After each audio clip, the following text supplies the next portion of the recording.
Pam Allen, Vice President of the Troy University chapter of the Honor Society of Phi Kappa Phi. Please allow me to introduce the members of our platform. Troy University's Chancellor, Dr. Jack Hawkins, Jr.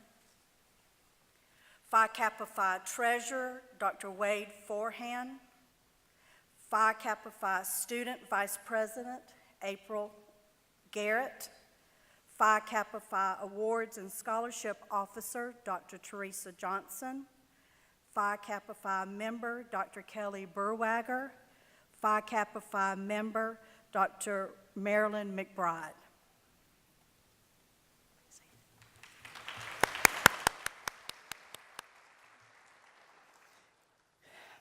Today we celebrate excellence. We gather to initiate worthy individuals into the Honor Society of Phi Kappa Phi. These persons have been chosen on the basis of their superior scholarship. We are pleased and proud that each has chosen to be part of a century-old community of scholars and professionals that includes individuals who have distinguished themselves in positions of leadership and whose careers have been characterized by achievement. Our members have served in the White House, the Congress, and the Supreme Court of the United States. They have won Nobel Prizes, Pulitzer Prizes, and numerous other national and international awards for service and achievement in their chosen fields. Phi Kappa Phi is proud to include among its members thousands of women and men who for more than a century have sought to make a difference in the community where they live and work. The Society's values are conveyed in a motto: let the love of learning rule humanity. Our mission also states clearly who we are and what we do, to recognize and promote academic excellence in all fields of higher education, and to engage the community of scholars in service to others. Phi Kappa Phi's standards are unsurpassed and second to none. We seek to reward excellence wherever it can be identified in any institution that has a chapter of the Society. By virtue of this interdisciplinary nature, Phi Kappa Phi elects its members from all academic fields within the university.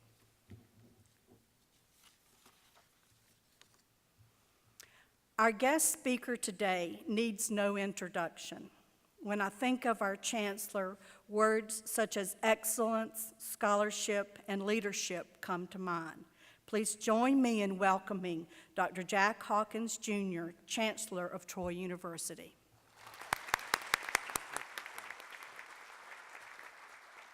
Thank you so much. And let me hasten to say congratulations. You truly are the best of the best, and it's a delight this afternoon to come together and celebrate your achievements. And I want to thank the officers of Phi Kappa Phi for their leadership and their dedication to making events like today possible. There's another group that deserves recognition, though, and they're representative of many others who couldn't be here, but I'd like for the members of our families to stand up and let us say thank you for a job well done, too. The family members.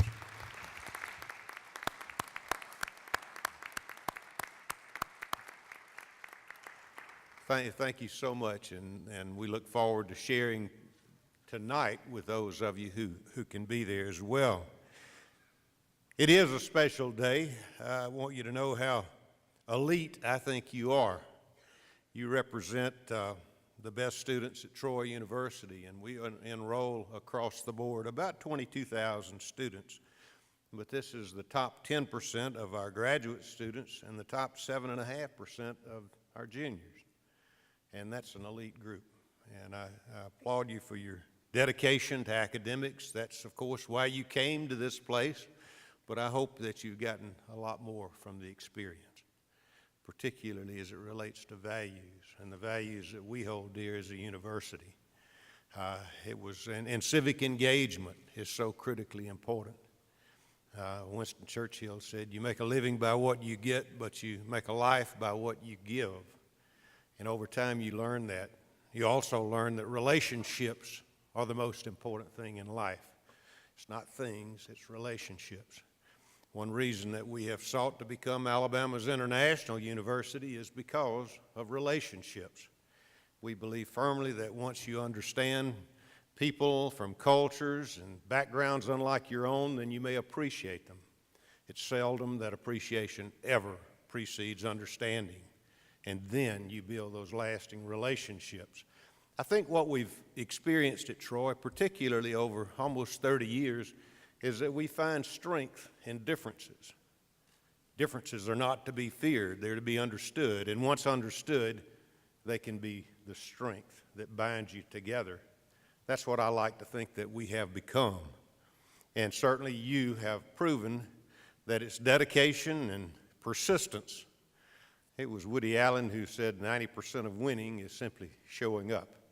You have shown up, and not only have you shown up, you've shown well, and maybe at times you've even shown off. I don't know. But that's okay too. That's okay too. Today is, for those interested in air travel, is an important day because it was 151 years ago today that Wilbur Wright was born. And he and his brother Orville, of course, as you know, invented the first successful airplane. You go around the world, and I know that's debatable. Some other countries think that they were there first, but we know that it was America that flew the first aircraft. And it was in 1901 when Wilbur said that it would be 50 years before man could fly. Actually, just 2 years later, he and his brother Orville proved that that wasn't true. They were 48 years ahead of what they predicted. And it was simply because they understood the formula for real success, and it begins with a vision, but it also is coupled with determination and persistence and hard work. And those make the ingredients for a successful life and a successful person. And that's what you embody, and that's why we're so proud of you. My point, nothing great has ever been realized without a great vision, coupled with enthusiasm. It was Ralph Waldo Emerson who said, "Nothing great was ever achieved without enthusiasm." I believe that to my core. If you're not enthusiastic about what you do, you probably won't do it very well. And I can look into your eyes even today and see that you're enthusiastic about life. You're enthusiastic about your future. And it all starts, though, with a vision. It was that great American philosopher, Yogi Berra, who said, if you don't know where you're going, you probably won't get there. And then we're told in the book of Proverbs that without vision, the people perish. It is with great vision that great things are accomplished. And Henry David Thoreau perhaps said it best. He said, it's not what you're looking at, it's what you see that counts. And I would ask each of you, what do you see in your future? I bet if I ask, I would hear some exciting things, because all of you know where you're going, particularly at this stage in your academic career. You've begun to crystallize that longer-term plan. And I don't want you to think about what you're going to do tomorrow. I want you to think what you're going to do 5 and 10 years from now. What life do you choose to lead, and what difference do you want to make? Let me tell you about a quick story as I close my few comments about one of my favorite places. I bet it's one of yours too. And it was in 1955 that I saw my first television set. Now, I know that you think that's medieval history, but I'll never forget, I was 10 years old. I walked into my grandfather's home, and there stood this cabinet that was about as large as this lectern, and I said, "Granddad, what is that?" And he said, "Son, that's a television."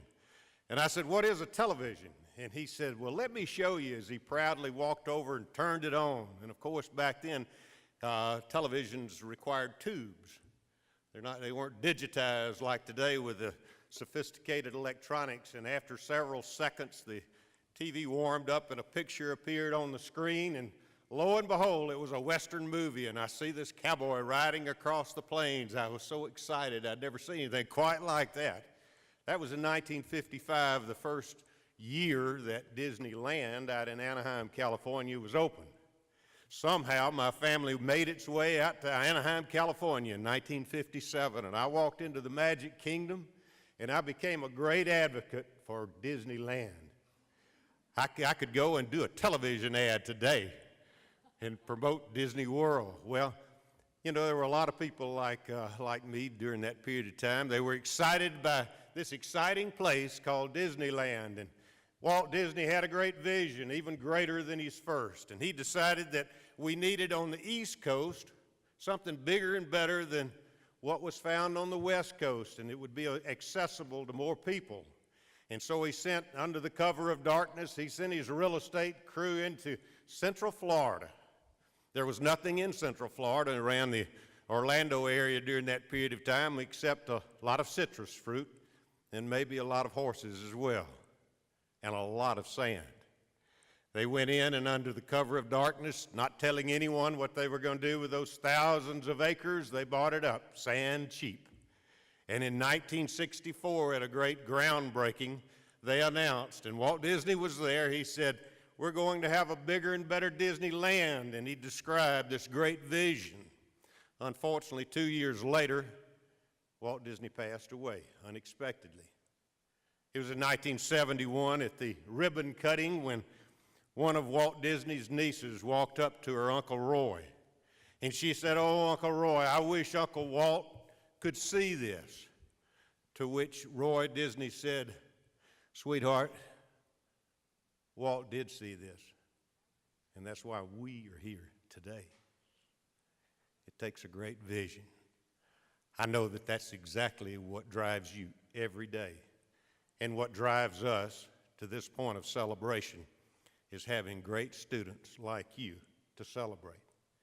God bless you, and thank you so much.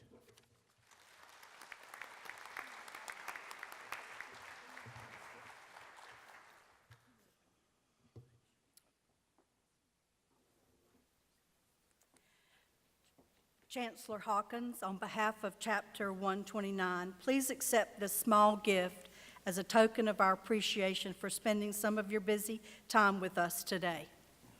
Thank you very much. Thank you. Thank you. Thank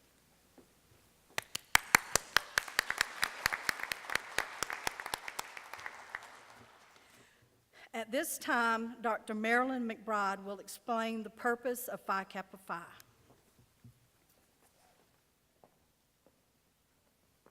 Good afternoon. The Society's values are conveyed in its motto, "Let the love of learning rule humanity." Our mission also states clearly who we are and what we do, to recognize and promote academic excellence in all fields of higher education, and to engage the community of scholars in service to others. Phi Kappa Phi standards are unsurpassed and second to none. We seek to reward excellence wherever it can be identified in any institution that has the chapter of the Society. Our purpose on this occasion is to initiate worthy individuals into the Honor Society of Phi Kappa Phi.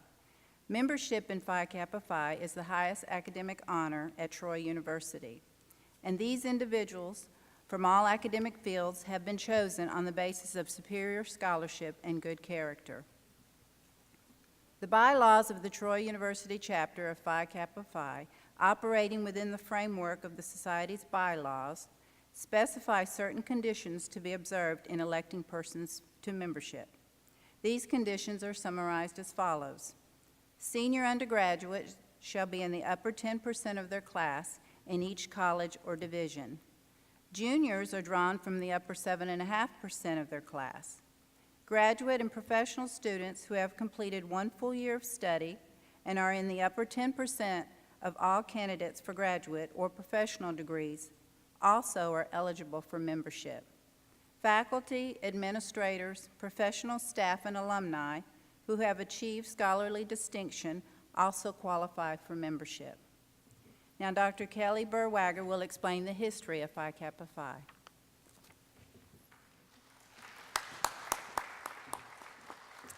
Good afternoon. It's fitting that candidates about to be initiated into Phi Kappa Phi know certain facts about the society. I didn't know this either. In 1897, Marcus L. Uran, a student at Maine State College, now the University of Maine, proposed to his professors an honor society built upon a broader base with wider purpose than any in existence at the time. At the request of college president Abram Harris, Uran drafted a constitution and set of bylaws for such an organization. Uran and Harris, assisted by interested professors, succeeded in organizing the Lambda Sigma Eta Society, an academic honor society open to superior students, regardless of academic discipline. 10 students were elected to membership that first year. After Uran's graduation, President Harris assumed the responsibilities for promoting the society. In 1900, with strong support from the presidents of the University of Maine, Pennsylvania State College, now Penn State University, and the University of Tennessee, the society became a national organization. In the same year, the society was renamed Phi Kappa Phi. Yep. From the initials of the three Greek words of its adopted motto. Today, there are more than 300 chapters of Phi Kappa Phi, ranging from Maine to the Philippines and from Alaska to Puerto Rico. The Troy University chapter of Phi Kappa Phi was founded by 29 members in 1971. Among the activities of the chapter are awards to the outstanding junior and senior and to distinguished faculty, partnerships with other campus and community organizations and activities to support academic excellence, and the nomination of a student to the annual National Fellowship Program. Now Wade Forehand, chapter treasurer, will now explain the symbolism associated with Phi Kappa Phi.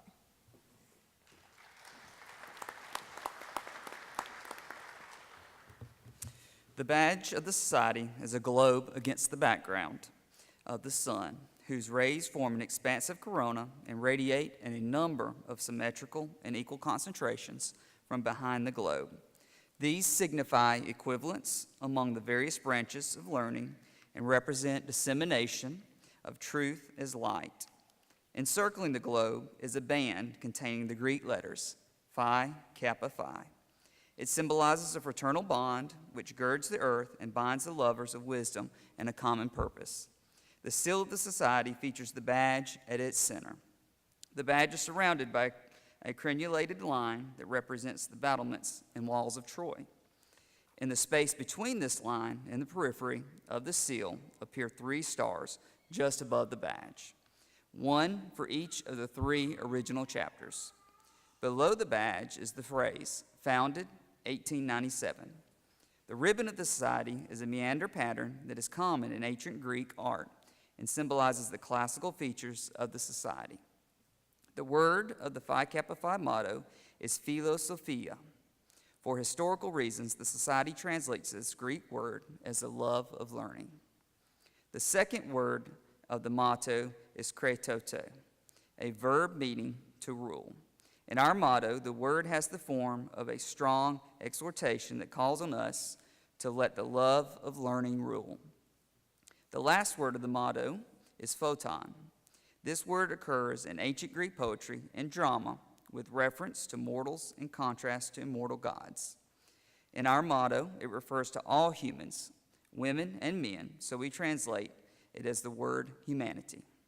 Thus, in saying the Phi Kappa Phi motto, philosophia, kretato, photon, calling on yourself and others to have your lives ruled by the love of learning.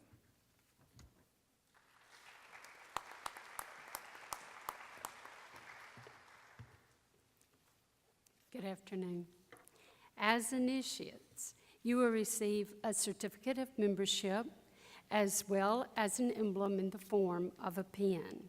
Each of you will receive a subscription to the Society's publication, Phi Kappa Phi Forum, along with access to a variety of benefits and services designed to assist you through your academic and professional life. As a Society member, you will be eligible to compete for numerous scholarships and awards valued at $1 million each biennium. Let me remind you, once you're initiated into the Society, each of you will always be a member of Phi Kappa Phi. To be classified as an active member, however, and to continue your many benefits, you will need to pay national dues annually.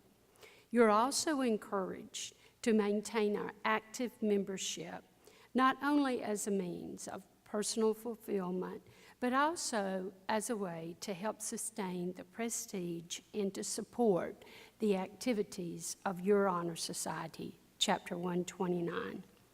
We also sincerely hope that you will support us at Troy. Finally, when you receive your certificate, you will also be given a medallion that may be worn with your graduation regalia at commencement. Wear it with pride. Congratulations.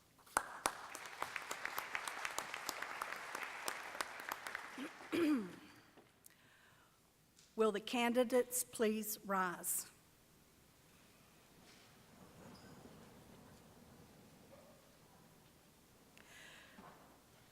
Please repeat after me the Society's affirmation of membership.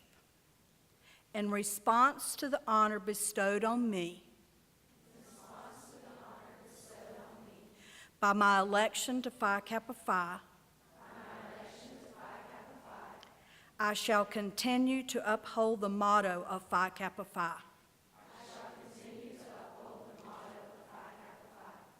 Let the love of learning rule humanity. Thank you.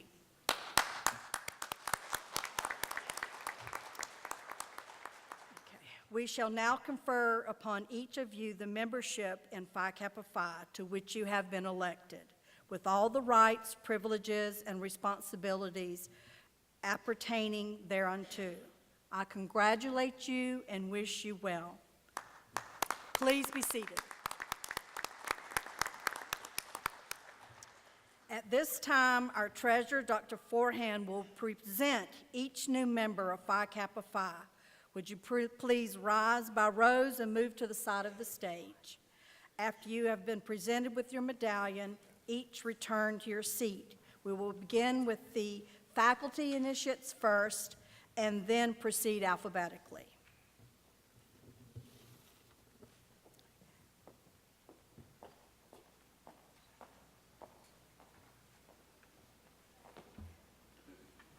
Marlena Adams.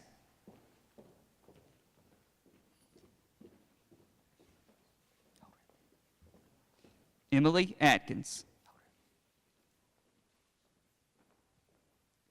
Orazali Idog Diyen.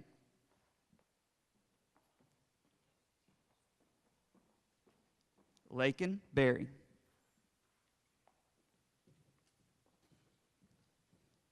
Caitlin Bier. Brooke Renee Bishop. Rachel Browder.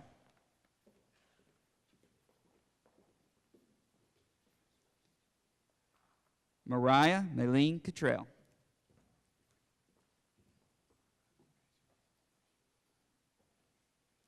Selena Victoria Chapman.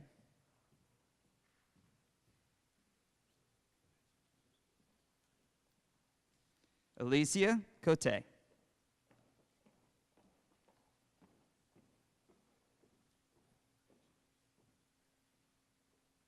Samantha Craver.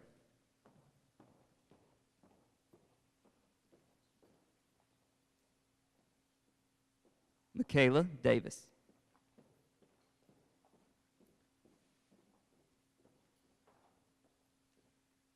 Caitlin Durrell.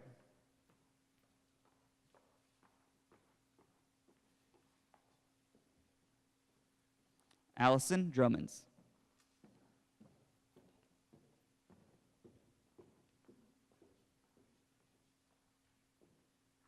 Kaylin Edie.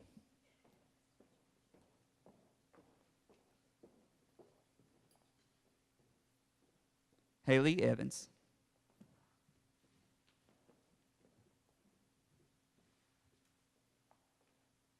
Kylie Rose Four.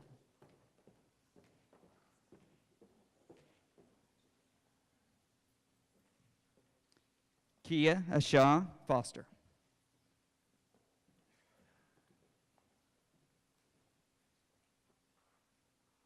Morgan Sidney Fries.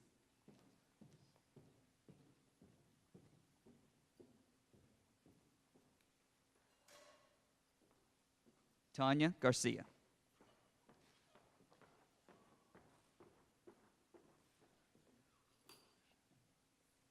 Alicia Hall.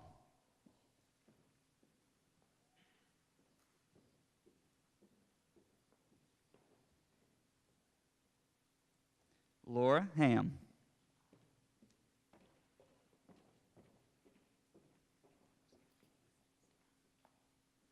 Laura Harkson.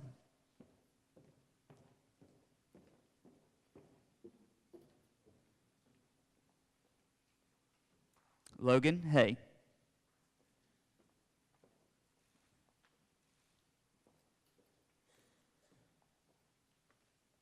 Elena Hornberger.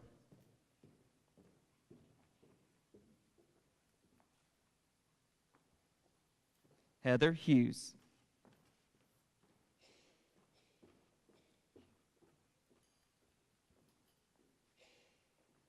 Houston Huey.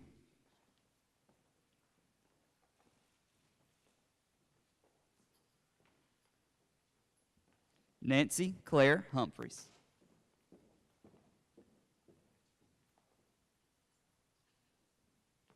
Brianna Johnson.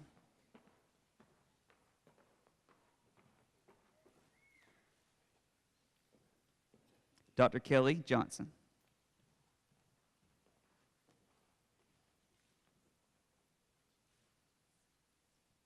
Natalie Joe Klopfenstein.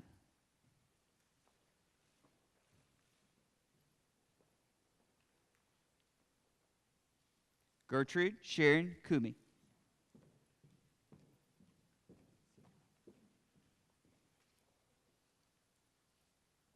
Sierra Lee.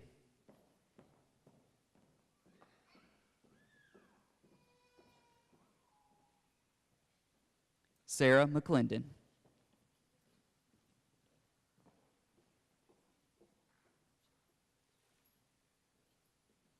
Morgan Whitney Matthews.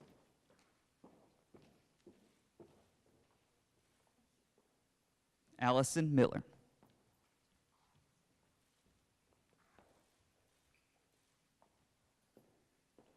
Lenore Millette Moses.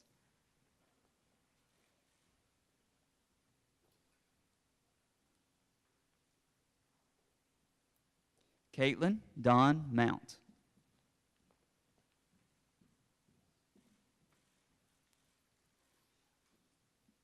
Andrew Murray.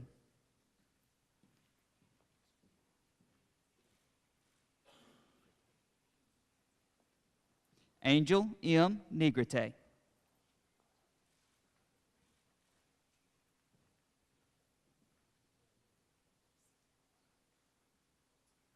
Elizabeth Orlowski.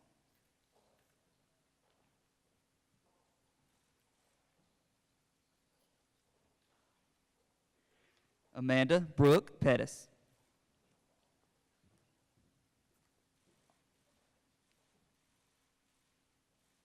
Jonathan David Phillips.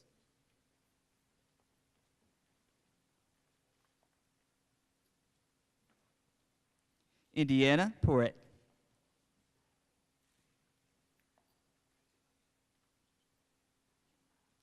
Erica Quinn.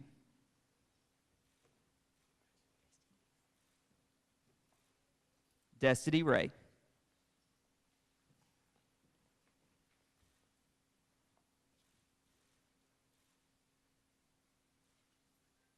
Sydney Rabin.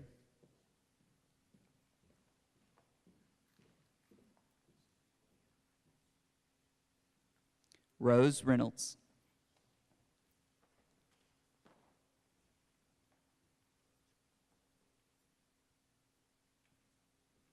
Agnes Rebet.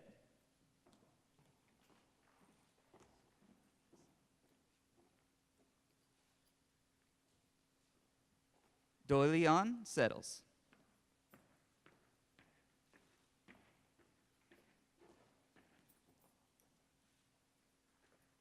Latanya Simmons.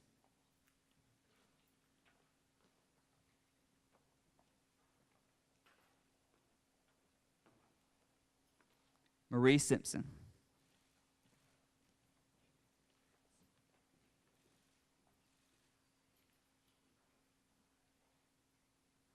Katie Elizabeth Sipple.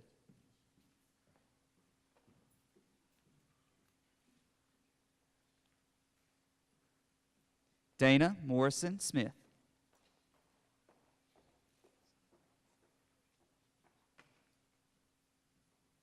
Riley Scott Sombathy.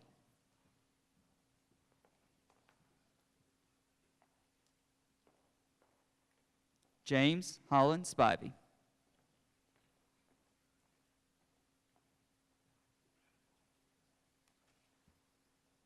Matthew Jack Sullivan.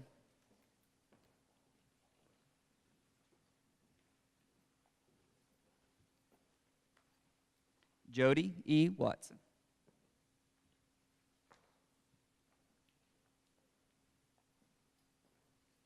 Emily Wiggins.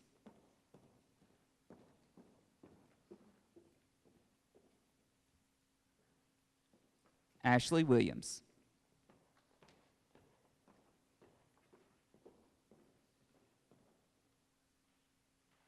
Allison Rapp.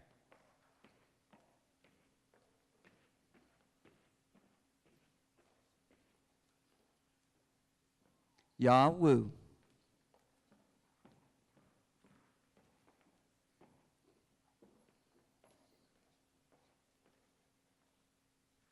Taylor Lee Wynn.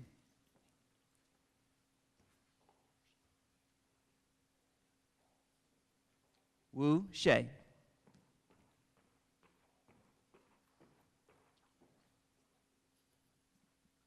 Micah Yance.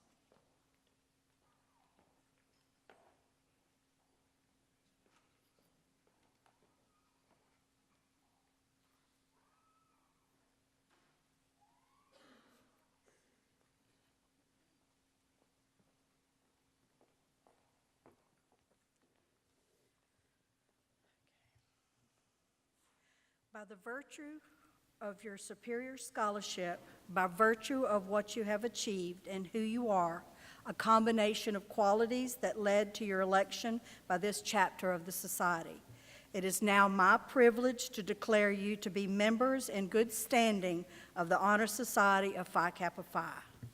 May you continue to merit this high honor, never complacent, ever seeking the realization of the Society's motto, let the love of learning rule humanity. Congratulations to you all.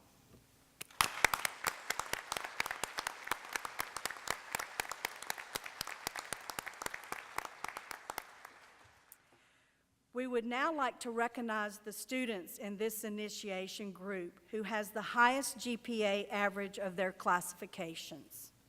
The Outstanding Junior Award goes to Caitlin Durrell.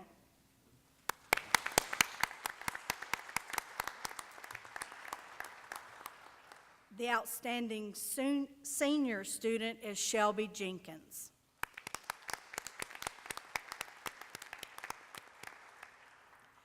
Both of these students will receive awards at the Honors Convocation this evening. Our chapter can nominate one member for the National Phi Kappa Phi Fellowship. Competition was quite stiff this year, but our chapter's nominee is April Garrett.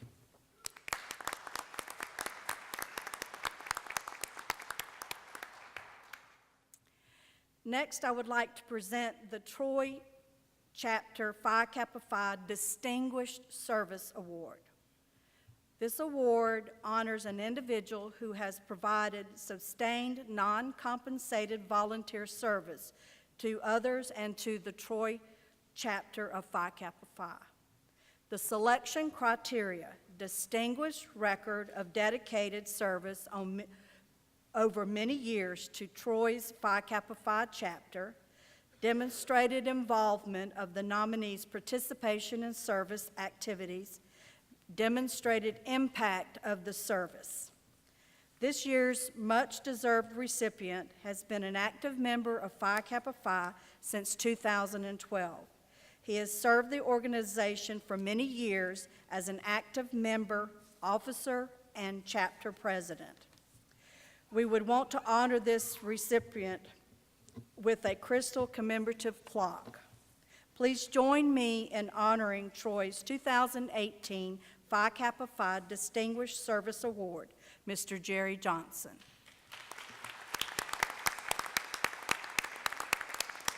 Where are you? I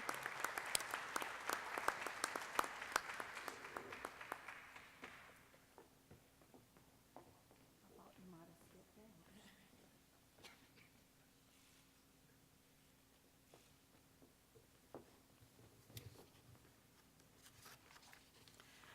On behalf of Phi Kappa Phi, thank you for attending this ceremony and honoring these outstanding individuals.